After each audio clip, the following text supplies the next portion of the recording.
కూటమి ప్రభుత్వంలో చంద్రబాబు నాయుడు గారు ముఖ్యమంత్రి అయిన రోజు నుంచి తిరుపతి పరువు ప్రతిష్ట ఎలా దిగజారుస్తున్నారో లడ్డూ విషయంలో చూసాం. మొన్న మనుషులు చనిపోయిన విషయం మనం చూసాం. ఈ రోజు డిప్యూటీ మేయర్ ఎన్నికల్లో ఏ విధంగా మేయర్ మీద గాని అలాగే వచ్చిన కార్పొరేటర్ల మీద అలాగే దళిత ఎంపీ మీద దాడులు చేయడం మనం కళ్ళారా చూస్తున్నాం. ఒకవైపు వైఎస్ఆర్సీపీ నాయకులు మాకు అవసరం లేదంటూనే చంద్రబాబు నాయుడు లోకేష్, మరోవైపు తమ నాయకులతో ఏ విధంగా కార్పొరేట్ల మీద బస్సు మీద అలాగే మేయర్ మీద ఎంపీ గారి మీద దాడి చేశారు, రాళ్లతో కొట్టారు, బూతులు తిట్టారు, కొంతమందిని కిడ్నాప్ చేసి తీసుకెళ్లడం మనం కళ్ళారా చూస్తున్నాం.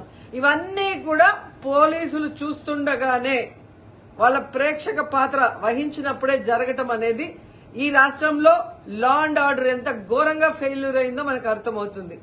అండ్ పవన్ కళ్యాణ్ గారు మీ ఎమ్మెల్యే, జనసేన ఎమ్మెల్యే తిరుపతిలో ఎంత దిగజారిపోయి ఈ రోజు కార్పొరేటర్ని కిడ్నాప్ చేస్తున్నారో ఒకసారి గమనించండి.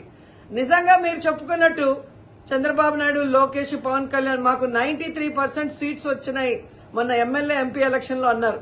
మీది ఈవీఎం గెలుపు అని అందరూ కూడా అనుకున్నారు. అదే నిజం అనేది ఇక్కడ మళ్లీ ప్రూవ్ అయింది.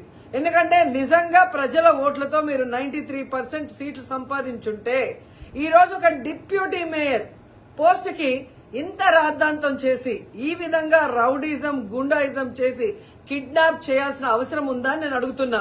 మీకు దమ్ము ధైర్యం ఉంటే, ప్రజలు మీ పక్షాన ఉన్నారు, మీ ప్రభుత్వం సక్రమంగా పనిచేస్తుంది, ఇచ్చిన హామీలు నెరవేరుస్తుంది అని మీరు నమ్ముంటే ఈ కార్పొరేటర్లతో రాజీనామా చేయించి మీ గుర్తు మీద గెలిపించుకొని మీరు ఎన్నికలు జరిపించుంటే ప్రతి ఒక్కరు మిమ్మల్ని శభాష్ ఉంటారు. కానీ ఇక్కడ జరిగే ఒక డిప్యూటీ మేయర్ ఎన్నికలకే ఈ విధంగా ఒక మహిళని చూడకుండా మేయర్ ని ఏ విధంగా హ్యూమిలేట్ చేస్తున్నారు, ఆమె మీద దాడి చేస్తున్నారు, అలాగే ఒక దళిత ఎంపీ గురుమూర్తి గారి మీద ఎలా బూతులతో తిట్టి దాడి చేస్తున్నారో టీవీలో అందరూ గమనిస్తున్నారు. సో మీరు ఫెయిల్యూర్ అయ్యారు. ఈ 7 నెలల కాలంలో ప్రజలు మిమ్మల్ని అసహించుకుంటున్నారన్న విషయం తెలిసి ఇలా దిగజారుడు రాజకీయాలు, రౌడీ రాజకీయాలు చేయాలనుకోవటం నిజం కాదా నేను అడుగుతున్నా. ఒకవైపు ఎలక్షన్ కమిషన్ మేము రిక్వెస్ట్ చేస్తున్నాం, ఇలాంటి కూటమి ప్రభుత్వం చేసే ఈ దారుణాలకి ఫుల్ స్టాప్ పెట్టండి.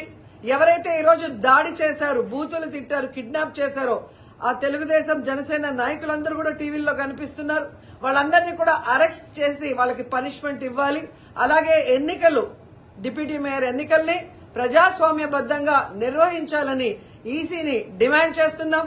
అలాగే చంద్రబాబు నాయుడు, లోకేష్, పవన్ కళ్యాణ్ కి తెలియజేసుకుంటున్నాం, మీకు ప్రజల పక్షాన నిలబడి ప్రజలకి మంచి చేశాము అన్న నమ్మకం ఉంటే మీకోసం ఎవరైనా వస్తే వాళ్ళతో రాజీనామా చేయించి మీ పార్టీ గుర్తు మీద మీరు ఎన్నికలకి వెళ్ళండి. 3 పార్టీలు ఉన్నాయిగా, బీజేపీ, తెలుగుదేశం, జనసేన. మరి మీకు ప్రజలు ఓట్లేస్తారన్న నమ్మకం లేదా? లేదా ప్రజాబద్దంగా గెలిచిన కార్పొరేటర్లతో మీరు రిజైన్ చేయిస్తే వాళ్ళు గెలుస్తారన్న నమ్మకం లేదా అని ప్రశ్నిస్తున్నాను. సో ఒకసారి తిరుపతికి అమిత్ షా వచ్చినప్పుడు ఎలా బ్లాక్ ఫ్లాగ్స్ ఊపటం అలాగే రాళ్లు వేయటం అనేది మనం గమనించాం. వాళ్ళు మర్చిపోయి ఉండొచ్చేమో గాని ఈ రోజు రాష్ట్రం అంతా కూడా చంద్రబాబు నాయుడు తిరుపతికి ఎవరొచ్చినా, తిరుపతిలో ఏం జరిగినా, ఏ విధంగా దిగజారుడు రాజకీయాలు చేస్తూ తిరుపతి పరువు ప్రతిష్ట మరి దిగజారుస్తున్నారో అందరూ గమనించి వాళ్ళకి బుద్ధి చెప్పాలని కూడా ప్రజల్ని కోరుకుంటున్నాను.